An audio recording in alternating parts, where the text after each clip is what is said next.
السلام علیکم ورحمۃ اللہ وبرکاتہ۔ الحمد للہ رب العالمین والعاقبۃ للمتقین والصلاۃ والسلام علی رسولہ الکریم۔ محترم حضرات، ہم درس حدیث کر رہے ہیں لگاتار آپ سے، اور آج اس کا درس نمبر 48 ہے۔ ہم بات کر رہے ہیں کہ جب آدمی ایمان لاتا ہے کسی چیز پر تو اس چیز پر اس کو آزمایا جاتا ہے اور اس پر اس کو جمے رہنا چاہیے۔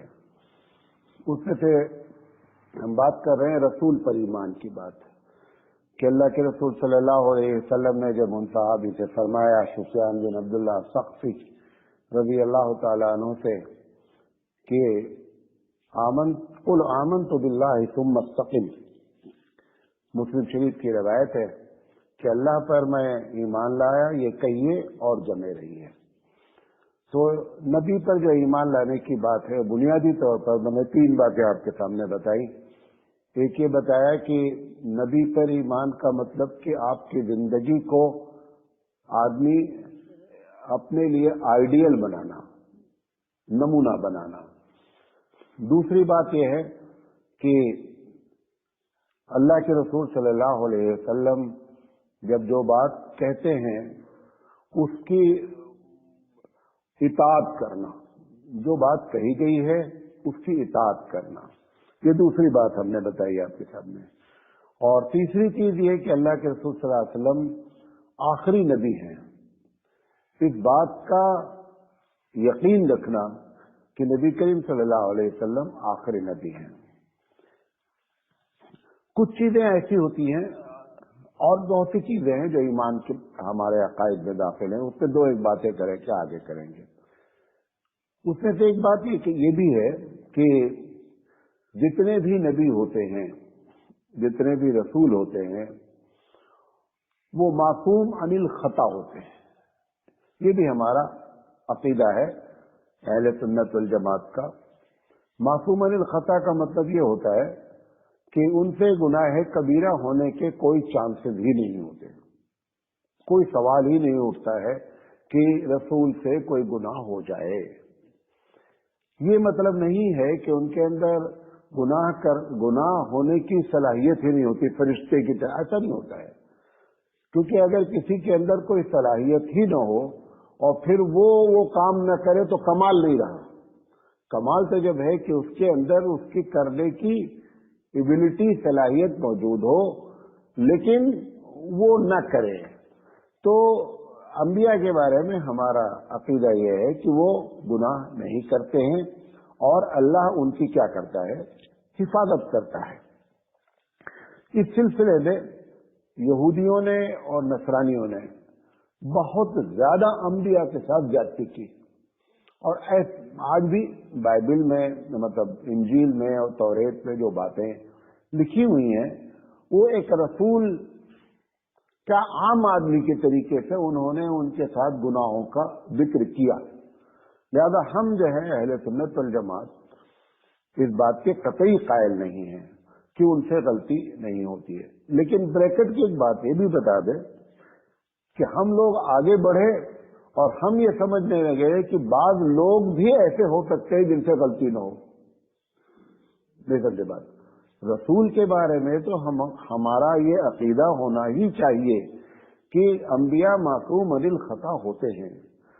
ہم نے کیا کیا آگے بڑھ کر کے، یہ ہمارے سبجیکٹ سے نہیں متعلق ہے، لیکن ہم نے آگے بڑھ کر کے یہ سمجھ لیا کہ بعض لوگوں سے بھی غلطی نہیں ہو سکتی، دنیا کے کسی بھی انسان سے کیا ہو سکتی ہے؟ غلطی ہو سکتی ہے، سوائے رسول سے۔ ہم جیسے صحابہ ہیں، صحابہ کے بارے میں بھی بعض لوگ یہ سمجھتے ہیں کہ نہیں، ان سے غلطی نہیں ہوتی ہے۔ یہ بھی ایک دم غلط بات ہے۔ وہ انسان ہے اور غلطی ہوئی ہے اور بڑی بڑی غلطیاں ہوئی ہیں، اللہ ان کو معاف کرتا ہے۔ اللہ کے ساتھ کیا معاملہ وہ ایک الگ ہے، لیکن یہ کہ غلطی وہ نہیں کرتے، یہ بات غلط ہے۔ اسی طریقے سے کچھ چیزوں کو منع کیا گیا ہے رسول کے بارے میں کہ یہ بھی آپ کو عقیدہ رکھنا ہے۔ اس میں سے ایک بنیادی چیز ہوتا کیا ہے، جو بات کہنا چاہتا ہوں، ہوتا یہ ہے کہ آدمی جب کسی کے اندر کوئی بہت بڑا کمال دیکھتا ہے، جتنے بھی لوگوں نے خدا بنائے ہیں اس کی بنیاد ہمارے جو ہندو بھائی ہیں انہوں نے ان کے خدا بنانے کی وجہ کہ جس چیز کو خدا بنایا وہ اس کو ان کو محسوس ہوا کہ یہ ہم کو فائدہ پہنچاتا ہے، لہذا خدا بنا لیا۔ اگر درخت نے سایہ دیا تو انہوں نے درخت کو خدا بنا لیا، سورج نے دھوپ دی تو انہوں نے سورج کو خدا بنا لیا۔ ایسے ہزاروں، اب یقینی بات ہے کہ انسان کو بہت سی چیزیں فائدہ دیتی ہیں، انہوں نے سب کو خدا بنایا۔ یا یہ کہ کسی چیز کو سمجھ نہیں پائے تو پھر اس کو خدا بنا لیا انہوں نے۔ سمندر دیکھا تو سمندر کو خدا مان لیا، یا یہ کہ کوئی ایسی چیز جو نقصان پہنچا دی اس کو خدا مان لیا۔ تو خدا ماننے کی وجہ تین ٹھہری: فائدہ، نقصان اور خوف۔ یا چوتھی شکل یہ ہوئی کہ کسی آدمی سے کوئی ایسی چیز ہو گئی کہ جو عام آدمی سے نہیں ہوتی، جیسے میں نے اس کے پہلے آپ سے بتایا کہ اس سے کوئی کرامت ہو گئی، کوئی استدراج ہو گیا، اس کو بھی انہوں نے خدا بنا لیا۔ تو اب جیسے سانپ کے خوف کھایا انہوں نے تو انہوں نے سانپ کو دیوتا مان لیا۔ ابھی 10-12 دن پہلے کی بات ہے، ایک گاؤں میں اس بنیاد پر لڑائی ہو گئی، ٹھیک ٹھاک لڑائی ہو گئی، 20 لوگ مطلب لاٹھی چل گئی کہ سانپ، ناگ اور ناگن سانپ کو، گاؤں کے کچھ لوگ اس کو مارنا چاہتے تھے، دوسرے اس کو نہیں مارنا چاہتے تھے، لہذا لڑائی ہو گئی۔ تو یہ 4 بنیادی وجوہات ہوتی ہیں جس سے انسان کیا ہوتا ہے، خدا مانتا ہے۔ اب یقینی بات ہے کہ تمام رسولوں میں سب سے زیادہ جو افضل ہیں وہ اللہ کے رسول صلی اللہ علیہ وسلم ہیں، سید الانبیاء ہیں۔ ان کی بعض باتوں کو دیکھ کر کے لوگوں نے، قرآن میں بھی اس کا ذکر ہے اور نبی کریم صلی اللہ علیہ وسلم نے بھی بات فرمایا کہ لوگوں، یہودیوں اور نصرانیوں کے طریقے سے مجھے آپ لا تطرونی، مجھے آپ اتنا نہیں بڑھائیے کہ میں خدا کے درجے تک پہنچا دیجئے۔ میں یہودیوں نصرانیوں نے یہ حرکت کی، آپ یہ کام نہیں کیجیے گا۔ تو پتہ یہ چلا کہ آپ کے اندر جو ایمان لائے ہیں کہ رسول اللہ کے بندے ہیں، خدا نہیں ہیں۔ لیکن ہمارے لوگوں نے بھی کیا کیا، یہ کمال کیا۔ حضور نے فرمایا کہ ایک جگہ فرمایا کہ لوگوں، یہودیوں نصرانیوں نے اپنے انبیاء کی قبر کو سجدہ گاہ بنایا، یعنی ان کو سجدہ کرتے ہیں۔ خدا را تم میری قبر کو سجدہ گاہ نہیں بنانا، ایک تو یہ حدیث ہے صراحتاً۔ دوسرا یہ کہ لوگوں، میری قبر پر میلہ نہیں لگانا، لا تجلو قبری عیدا، میری قبر پہ میرا، ایک جگہ عید تو یہ بات آئی اور ایک جگہ یہ آئی کہ ویسے جیسے کہ وہ پوچھتے ہیں ایسے ہماری قبر پہ نہیں کرنا۔ نتیجہ کیا نکلا؟ امت اگر آج سعودی حکومت کی ڈھیل ہو جائے نبی کی قبر کے پاس، تو آپ بتائیں جب آپ اپنے محلے کی قبر کو سجدہ کرنا نہیں چھوڑے، نبی کی قبر مل جائے گی تو کیا کریں گے آپ؟ کرنا ہی کرنا ہے۔ آپ کا کوئی محلہ جہاں پہ قبر موجود ہے بڑی، کوئی قبر اس وقت بھارت میں نہیں موجود ہے جس پر سجدہ نہ ہوتا ہو۔ صحیح بات ہے کہ نہیں؟ اگر ہم رسول کی قبر پر پہنچیں گے اور وہاں پر اگر ڈنڈے کا خطرہ نہیں ہو، پولیس ڈپارٹمنٹ نہ کھڑا کیا گیا ہو، تو نتیجہ کیا نکلے گا؟ نتیجہ نکلے گا کہ تو وہاں کی جو مٹی، بھئی ویسے وہاں کی مٹی اٹھا لاتے ہیں، خانہ کعبہ کا غلاف کاٹ لاتے ہیں۔ آپ کو معلوم ہے، آپ نے کبھی سوچا ہے خانہ کعبہ کے غلاف پورا اوپر سے نیچے تک رہتا ہے، لیکن جب آپ پہنچتے ہیں حج کے دنوں میں تو غلاف تقریباً 7 سے 8 فٹ تک اوپر اٹھایا رہتا ہے۔ وجہ کیا ہے؟ اٹھایا کیوں گیا ہے؟ ہوتا کیا تھا کہ لوگ حج کے موقع پر خاص کر جب بیت اللہ سے چمٹتے تھے تو وہ قینچی سے کاٹ لیتے تھے غلاف کو۔ اس خوف سے کیا کیا گیا ہے کہ اس کو اٹھا دیا گیا ہے۔